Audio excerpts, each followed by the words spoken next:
Assalamualaikum warahmatullahi wabarakatuh. Perkenalkan saya Abdul Qadir, mahasiswa PPG Divisi 2 kelas 1 LPTK UIN Sunan Gunung Jati Bandung tahun 2024. Saya akan menampilkan video pembelajaran saya kelas 6 fase C dengan tema makna iman kepada qadar. Mohon kredit dan sarannya. Sekian, wassalamualaikum warahmatullahi wabarakatuh. Kembali lagi satu kali lagi urusannya. Tepuk semangat. Semangat. Ding ding ding. Dum dum dum. Dang dang dang. Ding ding ding. Dum dum dum.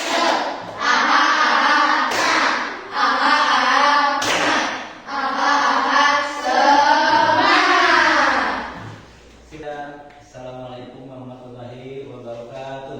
Waalaikumsalam warahmatullahi wabarakatuh. Bagaimana kabar kalian hari ini? Alhamdulillah, luar biasa. Allahu Akbar. Yes. Sebelum kita mulai pelajaran, biar kelihatannya bagus, nyaman ya. Tempat duduknya rapikan dulu. Ya, Pak.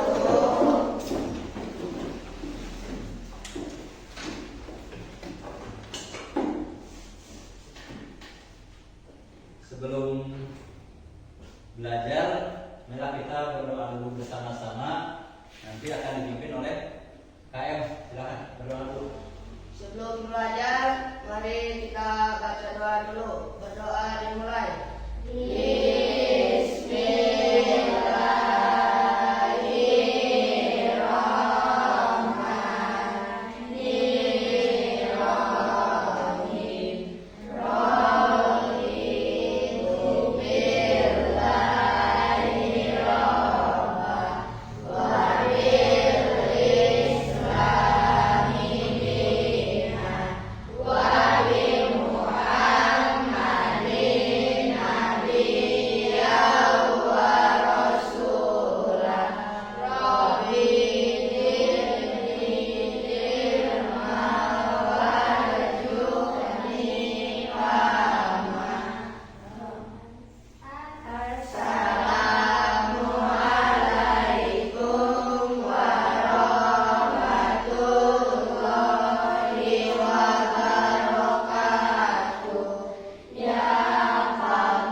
Waalaikumsalam warahmatullahi wabarakatuh.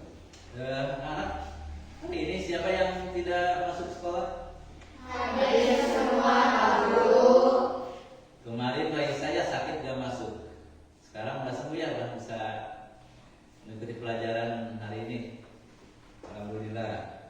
Selanjutnya, sebelum dilanjut, Bapak ingin bertanya dulu, apakah ada yang masih ingat pelajaran PAI minggu kemarin apa yang kita bahas?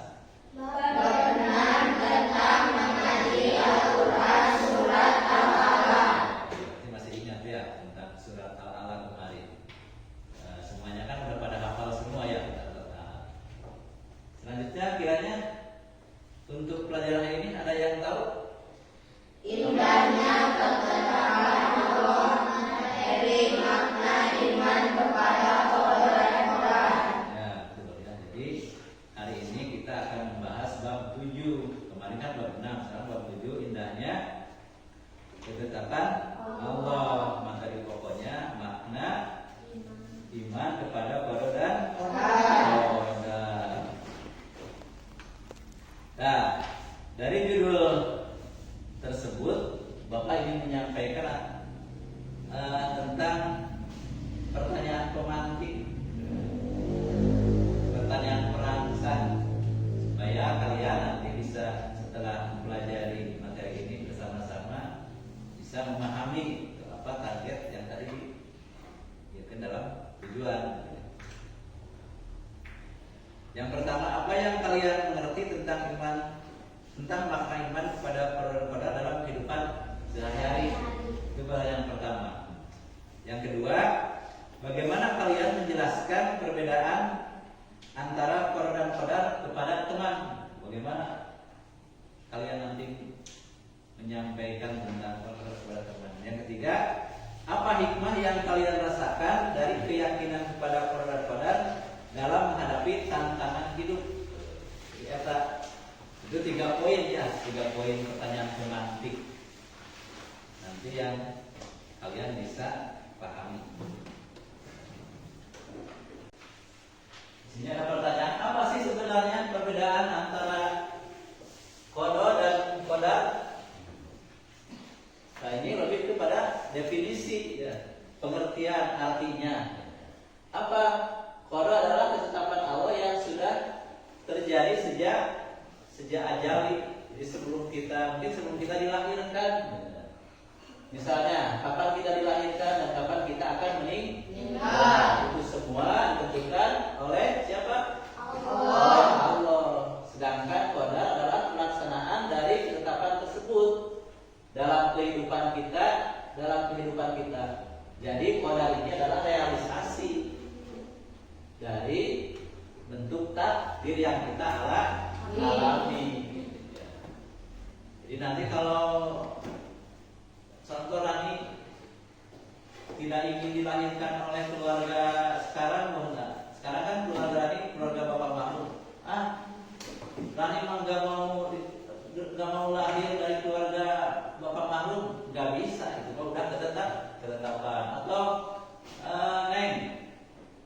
Neng juga nggak mau dari keluarga Bapak Agus, nggak bisa. Itu mah sudah ketetapan. Nanti yang masuk ke dalam qadar adalah jalan hidup Rani, Neng dan yang lainnya ke depan. Contoh, sekarang kan kelas 6, sebentar lagi lulus melanjutkan ke SMP. Nanti kan ada yang lulus, ada yang tidak. Takdirnya lulus dan tidak, ya emang ada peran Allah, tapi ada usaha kita juga. Kalau kita tidak belajar, tidak mungkin kita bisa lulus. Tapi karena ada usaha kita, belajar dengan tekun, dengan rajin, mengerjakan tugas, terus dibarengan dengan takdir Allah, sehingga kita bisa lulus dengan hasil dan nilai yang memuaskan. Selanjutnya, jadi qada itu ketetapan Allah yang sudah ditentukan sebelumnya. Sementara qada adalah bentuk pelaksanaannya dalam kehidupan kita ya. Itu pertanyaan bagus tak? Betul. Misalnya kalau kita lahir di keluarga tertentu, itu bagian dari qada. Tetapi apakah kita menjadi orang yang sukses atau gagal itu bagian dari qada yang juga terkait dengan usaha kita? Nah, barisan itu. Jadi kalau qada itu udah mutlak ya. Contohnya seperti kematiannya, terus kelahiran kan udah mutlak. Tapi kita tidak mau dilahirkan oleh bapak, oleh ibu A, kita tidak bisa, itu sudah qada dari Allah. Tapi untuk menjalani hidupnya, itulah yang termasuk kepada dalam qada yang bisa kita usahakan. Terus materi pertanyaan selanjutnya, jadi meski semuanya sudah ditentukan, kita tetap punya usaha untuk mencapai tujuan kita. Iya, meskipun takdir sudah ditentukan, namun Allah memberikan kita kebebasan dalam berusaha. Itu disebut qada. Usaha yang kita lakukan untuk sukses adalah bagian dari takdir, meskipun hasil akhirnya tetap Allah yang menentukan. Jadi intinya, yang penting kita itu sudah berusaha. Contoh tadi dari rumah mau ke sini, mau sekolah, berangkat sekolah. Kalau dalam pikiran kita menunggu kodo, terusnya duduk di rumah, bakal sampai di sini? Enggak. Tapi bakal tidur di rumahnya di sana. Tapi dengan ada usaha kita datang ke sini untuk belajar, jadi kita bisa sampai di sekolah dengan selamat, sehingga kita bisa mengikuti belajar.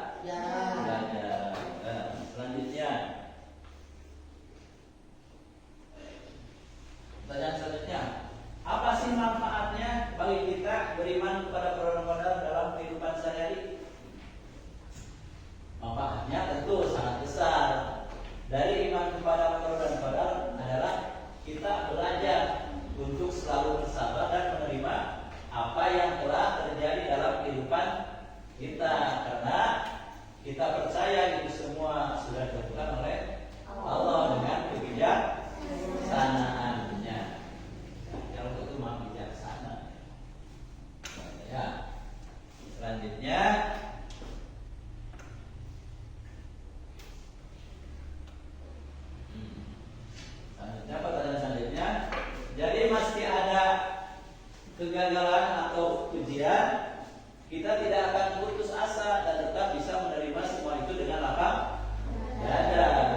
juga salah.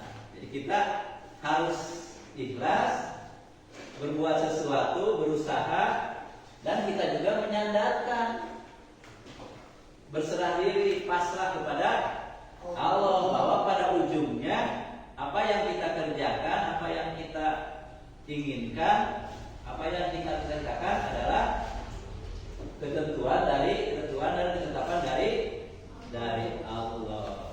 Ya, nah, kalian sekarang harus punya target dalam hidup untuk menyongsong. Hari ini 3 jam pelajaran tidak terasa ya. Kita mempelajari tentang makna iman kepada qadar.